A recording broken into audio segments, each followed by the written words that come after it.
Majira ni saa 12 saa za Afrika Kati, saa 1 majira Afrika Mashariki. Hii ni Amka na Baraka1 TV tarehe 27 za mwezi wa 8 2026, na mimi ni Rajabu Wakili Kabonga. Kwa kuanza kupata habari zetu za moto kila siku, tafadhali like pia subscribe Baraka1 TV. Tuko pia Facebook pamoja na TikTok, like na follow page zetu, na utakuwa kwanza kupata habari zetu za moto kila wakati. Na kwanza ni muhtasari wenyewe wa habari za moto.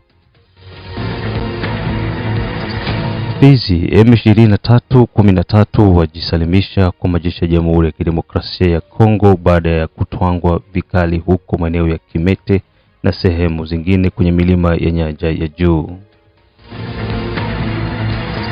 Mulenge, ukweli wa Wanyamulenge wajulikana, wawekwa wazi. Mmoja kati ya waliosoma nao ajitokeza na kuzungumza ukweli hadharani. Lubumbashi, mipango ya kuwarejesha wakimbizi kutoka Tanzania kurejea nchini Kongo yaanza rasmi. Ukurasikiza matangazo haya kupitia Mutula FM kutoka huko maeneo ya Shamunda, na vilevile usikose kushiriki na sisi kupitia Operation Saidia Muzalendo, na hata pia endelea kutembelea Mwangaza TV ambako utakutana na baadhi ya matukio yote ambayo kunazidi kurindima kutoka mashariki mwa Jamhuri ya Kidemokrasia ya Kongo.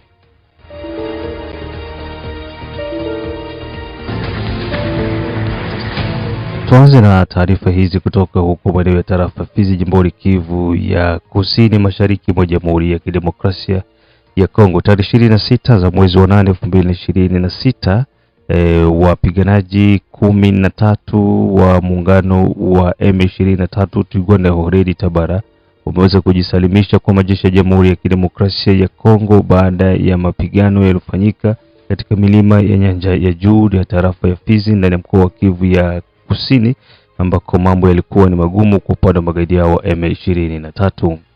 Baada ya mapigano, pia matumizi ya drones aina ya kamikaze ambazo zilikuwa zikitumika kwa upande wa RDF kuwasaidia dhidi ya wapiganaji wa Zalendo wanaoshirikiana na majeshi ya Jamhuri ya Kidemokrasia ya Kongo.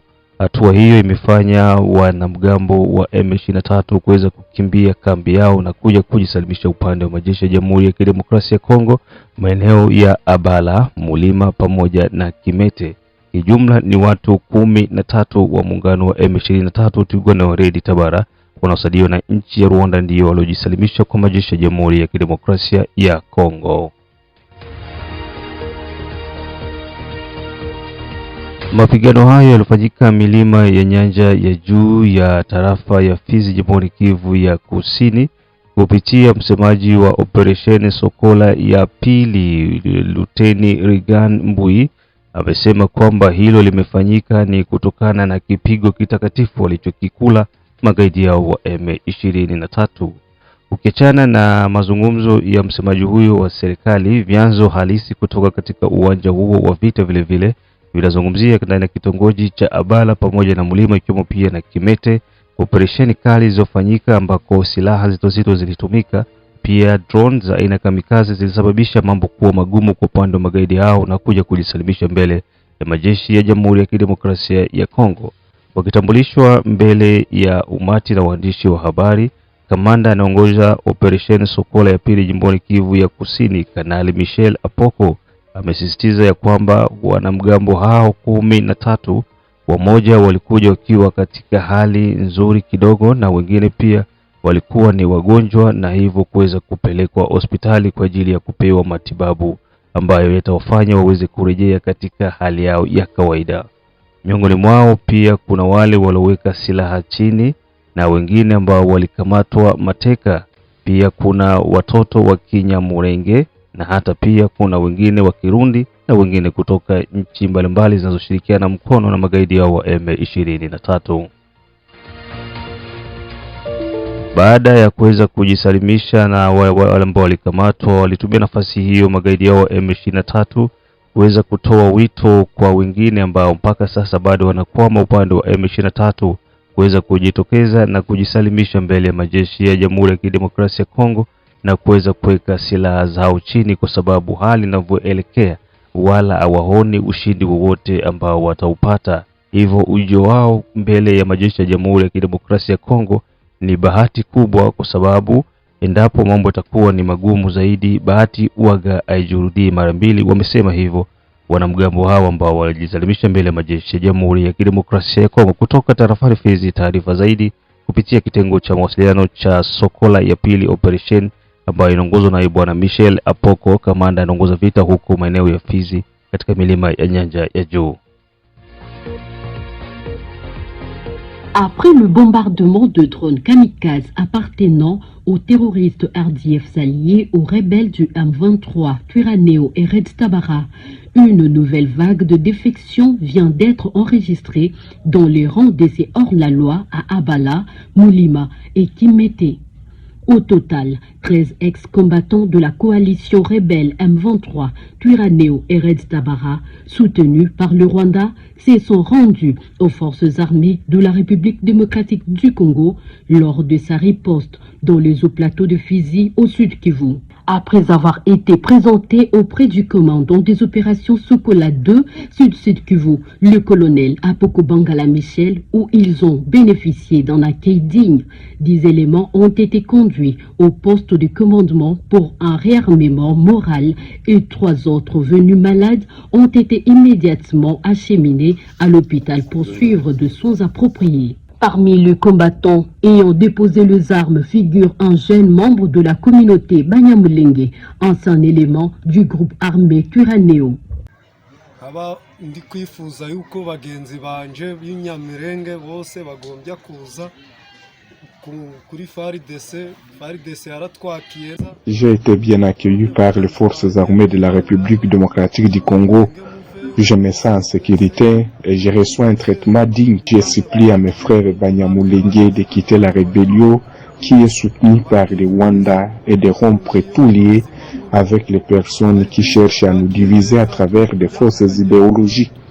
J'appelle encore mes frères Banyamulenge qui sont dans les rangs de Twirwaneho à quitter le plus tôt possible, car ce mouvement est là pour toujours commettre des massacres, et à se rendre aux forces armées de la République démocratique du Congo, car c'est l'armée nationale chargée d'assurer la sécurité de la population. Notre combattant ayant fait défection a également exhorté le membre du M23 à abandonner la lutte armée afin de favoriser le retour de la paix dans le pays. Ces redditions témoigneraient de l'impact de la riposte de FARDC dans cette partie du Sud Kivu et de la volonté croissante de certains combattants de regagner la vie civile et de participer aux efforts de pacification de la région. Baada ya taarifa hizo na pia wazalendo wakilalamikia serikali kuwatelekeza, kushindwa kuwapatia mahitaji muhimu ikiwemo chakula, silaha na hata pia vifaa mbalimbali kwa ajili ya kuendelea kuwakunguta magaidi wa M23. Hili limefanyika katika muungano wa Kabare. Wazalendo wamesema wanahitaji serikali, rais yeye mwenyewe Felix Antoine Tshisekedi Chilombo aweze kujitokeza na kuingilia kati huu mchakato, kwa sababu kuna watu wanaokula fedha za wazalendo bila serikali kujua. Province du Sud Kivu, Réserve armée de la défense, RAD, BAR, VDP. Coordination des coalitions des opérations Kabare Sud Nord Sud Kivu. Mémorandum. À l'intention de son Excellence Monsieur le Président de la République, garant de la nation et premier Mzalendo. Vu la Constitution de la République démocratique du Congo, constat fait. La coordination de la coalition des opérations Kabare Sud Nord Sud Kivu a fait des constats ci-après. Depuis que la province du Sud Kivu a été prise en otage par AFC M23 RDF et ses supplétifs, nous n'avons jamais réussi l'assistance médicale, ration militaire, communication, armement, ni par le gouvernement provincial, ni par le gouvernement national. Malgré nos efforts fournis par nos combattants sur les lignes de front, de barrer la route à l'ennemi, les ennemis de la République ne font que détourner 4 millions de dollars par mois pour contrecarrer la mission et la vision du chef de l'État garant de la nation. Notre coordination de coalition des opérations Kabare Sud Nord n'a jamais reçu aucune délégation d'évaluation sur les lignes des fronts. Ceci prouve que plusieurs de nos dirigeants sont derrière la vision de l'ennemi que d'être derrière la vision du chef de l'État garant de la nation. Aujourd'hui, plusieurs politiciens se font focaliser derrière les dialogues,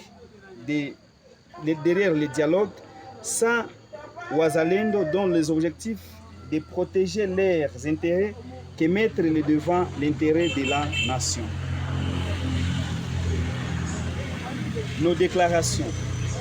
Nous, la coordination des coalitions des opérations Kabare Sud Nord, Sud Kivu, vu notre soutien et notre détermination au premier Muzalendo, chef de l'État et garant de la nation, nous déclarons ce qui suit. Nous soutenons les dialogues, mais sans Muzalendo, nous disons non au dialogue. Que la justice soit faite à toutes personnes qui ont détourné la ration militaire affectée au Wazalendo chaque mois en valeur de 4 millions de dollars, ignorant que les Wazalendo ont donné en contribution leur sang, en sacrifiant leur famille, les études de leurs enfants, uniquement pour sauver l'intégrité territoriale. Nous saluons l'implication du chef de l'État pour son accompagnement à la CNVDP du professeur Dadi Saleh comme notre canal de ravitaillement sur les lignes de front. Qu'on soit assisté en armement, en munitions, en rations, en communication, en médicaments pour faciliter la libération de la province du Sud Kivu et tous les espaces occupés par l'ennemi. Que le président de la République comprenne que nos enfants ont droit à l'éducation, aux soins médicaux, aux services, logement, car avant la guerre, nos enfants vivaient dans de bonnes conditions et leurs études étaient assurées. Que l'évaluation sécuritaire soit faite régulièrement par la province du Sud Kivu et par le gouvernement central, comme fait à Uvira et Mwenga, car c'est comme si nous sommes sacrifiés. Que vive la République démocratique du Congo, que vive le président de la République garant de la nation, que vive la province du Sud Kivu, que vive la coordination des coalitions des opérations Kabare Sud Nord, que vive les Wazalendo engagés dans la libération des espaces entourés par l'ennemi. Je dis, je vous remercie. C'est Cordo, général, major Kusimurai Bahonga, le coordinateur des coalitions des opérations Kabare Sud Nord. Merci.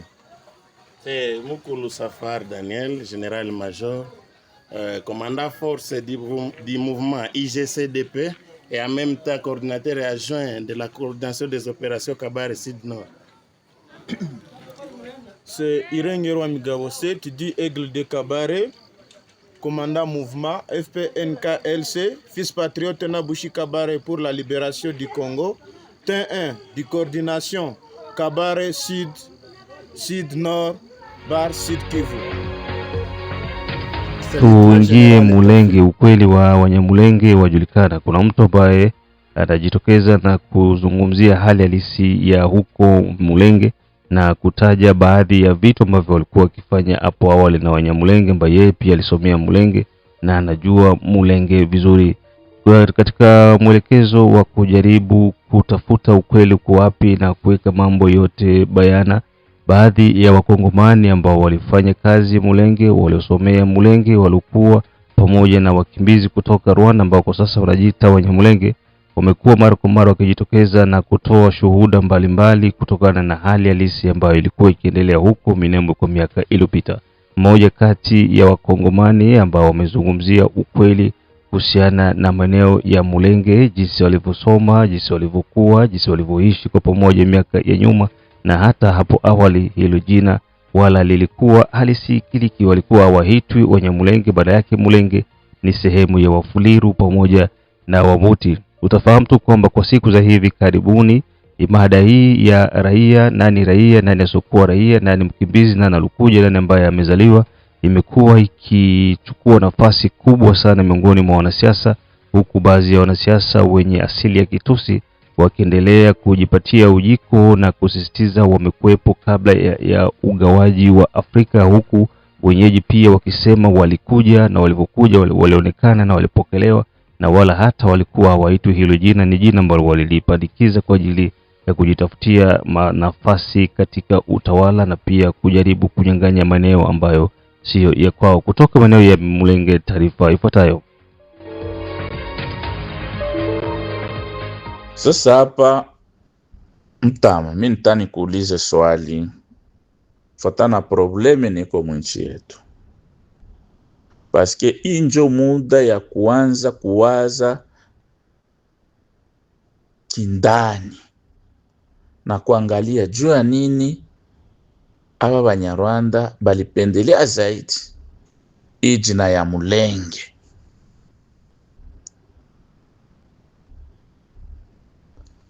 Ni kwa sababu gani?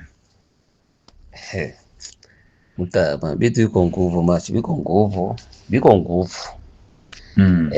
Selomi na Banyarwanda kuya kule kwetu, manake tuko mshida. Shida ambayo yenye tuko nayo mwa hii Kongo mzima, hii Kongo mzima, mwa hii kati sasa kati etini, hakuna mwenye alikamata jina ya Bulongo.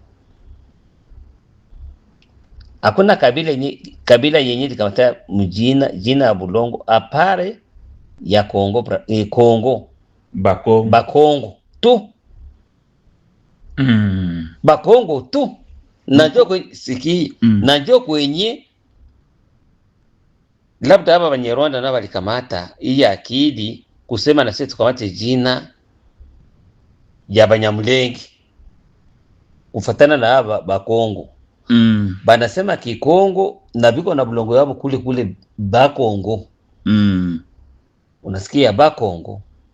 Zingine makabila zote za Kongo hakuna, kama naangalia mzuri, hakuna mwenye alikamata jina ya Bulongo apari ya Bakongo tu. Najua kwenye nabo labda walienda jirefer na sisi tukamate hii jina ya Mulenge. Juu tukishakamata hii jina ya Mulenge, aba benye biko mwa hii Kongo yote hii kati sasa kanti tribi, itaonekana kama bali tukuta hapa niseme specialima kule kwetu kwenye kuko Bafulero, Babembe, Barega, na Bandani na Banani, ile asie Kivu na Bamushi, ile asie Kivu yote. Hakuna mwenye alikamata jina ya Bulongo. Unasikia? Hakuna mwenye alikamata jina ya Bulongo, hakuna kabila yenye alikamata jina ya Bulongo. Najua maana hiyo wanapenda wakamate hiyo Mulenge ikuwe sawa, njoo kitofu kwenye hebo balikuwa wanaikala pale kamata ile jina ya Mulenge inakuwa sawa yenyewe wanaidhibiti, njoo kwenye kulikuwa makao yao. Kabila vingine kama walibakuta biko nakataka kama abakubakuta pale kama nani Bakongo nani yani Bafulero, Babembe na vingine tribi Bamushi banani Barega, Babembe, Bafulero, kwa zile kule este kule kote Banyidu wale bote manaki na Bandandi. Hakuna mwenye alikamata jina ya Bulongo kusema hii Bulongo ni ya kwetu, manake akamata ajipange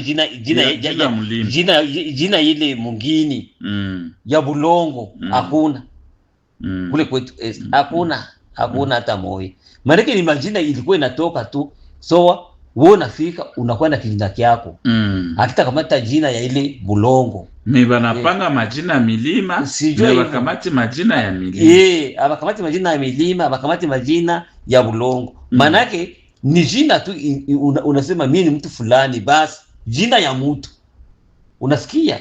Balikuwa nakamata majina ya babu yao, Mufulero. Manake Mufulero ni jina ya nani ya kabila. Haiko jina ya nani ya Bulongo. Mubembe na bana wao kwenyewe walitoa. Unaona? Na njoo maana hebo wanapenda sasa ile Bulongo ile Bulongo kama ile Mulenge ile. Bana jipanga jina ya ile Mulima. Manake pale ni kwao depuis longtemps. Kwa vile mlima abakuitengeneza ilikuwa zamani. Bana inakuwa sawa wewe baliotea kwa ile mlima bakutoka fast balikuwa pale. Bengine wenyewe walikuwa ndio wenyewe walionekana kama ni baitraje, sasa babembe, bafulero, bavira, balikutanisha pale kwa hiyo ni jita bulongo ilikuwa na hama. Yatakuwa sasa wenyewe waliotaota kwa ile mlongo tu. Ndio makao yao. Yaani wewe unakuja pale unakuwa nani unakuja kwenye biko wewe ndio unaonekana mgeni kwa hiyo acha kunyang'anya ile mlongo. Alishajipanga hiyo jina. Alishajipanga hiyo jina yeye mwenye ile kutamshinda. Kumshinda pale ni vigumu. Unaona ndugu yangu. Na ndio maana balikamata kwanza ile jina ya bulongo bakachipanga hayo ikuwe kabila. Banatoka pale sasa kwa ile village sasa banaenda sasa kwenye wataenda jikosantre bafanye vile ya kwao sasa. Lakini bashakuwa na kwenye walitoka kitofu yao. Unaona? Fasi ya basetre babo yani ya wale bababu yao kwenye walikanaga banajipanga ile jina ya Banyamulenge manake bababu yao ndio walikuwa naikala pale. Sio hivyo ulisema basha kwa kizungu sasa kwa wanapenda maendeleo, wanapenda kupanua vile kwa ya Kabambi. Twende sasa Minembwe. Ile Minembwe inakuwa sawa kapitali yao sasa. Unasikia? Na njoo vile. Wana bakwe baigeuze kwa pei. Ile lakini inakuwa pei lakini kuko village kwa kwenye inakuwa sawa nani ifasi wa chef kutimie.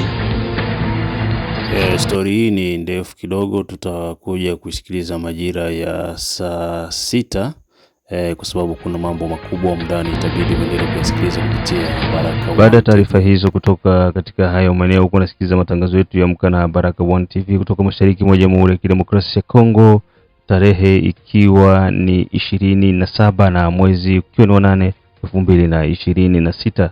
Matangazo haya unasikiliza kupitia Mutula FM kutoka huko maeneo ya Shabunda.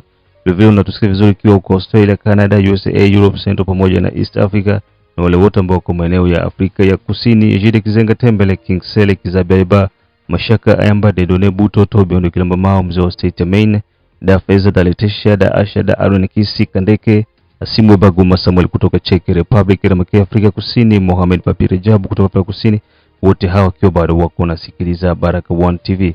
Endelea kushirikiana na sisi kupitia Operation Saidia Mzalendo, na pia usikose kutembelea Mwangaza TV ambako utakutana na baadhi ya matukio ambayo yako na rindima kutoka mashariki mwa Jamhuri ya Kidemokrasia ya Kongo. Tuingie Lubumbashi ambako mipango ya kuwarejesha wakimbizi yaanza rasmi.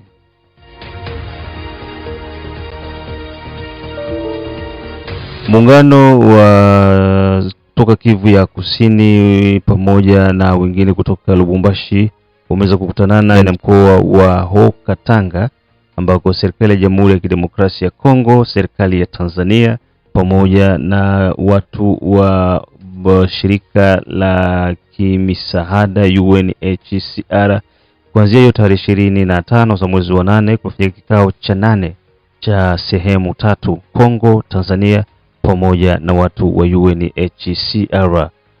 Kupika tarehe 26 mambo yamekuwa yakizungumzia ni kuhusiana na mipangilio ya kuweza kuwarejesha wakimbizi kutoka Tanzania kuwarudisha nchini Jamhuri ya Kidemokrasia ya Kongo. Kwa upande wa Kivu ya Kusini, Gavana Jean-Jacques Purusi Sadiki pamoja na makamu wake Jean-Jacques Elakano waliweza kupokelewa katika uwanja wa kimataifa wa ndege na waziri wa bajeti na mipango maeneo ya Haut-Katanga Jean Didier Mulenda. Wakifika katika maeneo hayo ya Haut-Katanga, lengo lilikuwa ni kuzungumzia kuhusiana na ujio wa wakimbizi kwa sababu wakimbizi wengi wametokea jimboni Kivu ya Kusini.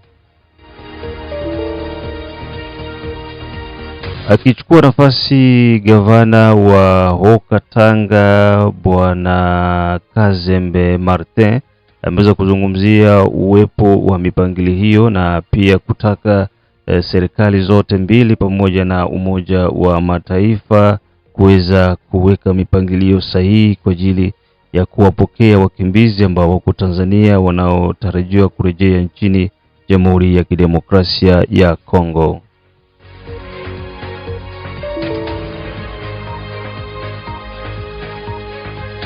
Ukiachana na hivyo, taarifa zingine ni kutoka jijini Kinshasa ambako rais wa Angola Joao Lorenzo wamewasili jijini Kinshasa na kupokelewa na rais wa nchi Bwana Felix Antoine Tshisekedi Chilombo, wakiwa katika mipangilio ya mazungumzo ya maendeleo ya nchi hizo mbili, huku pia mipangilio thabiti ya mipango ikipangwa kuhusiana na maendeleo ya nchi hizo mbili.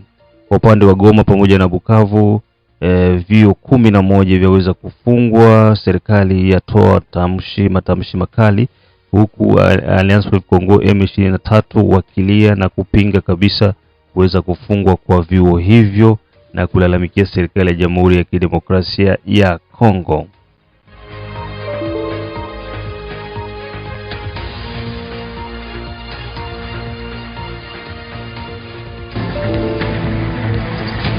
Kwa sasa tuishie kwanza hapo kwa asubuhi hii. Umekuwa ukisikiza matangazo yetu ya Amka na Baraka One TV.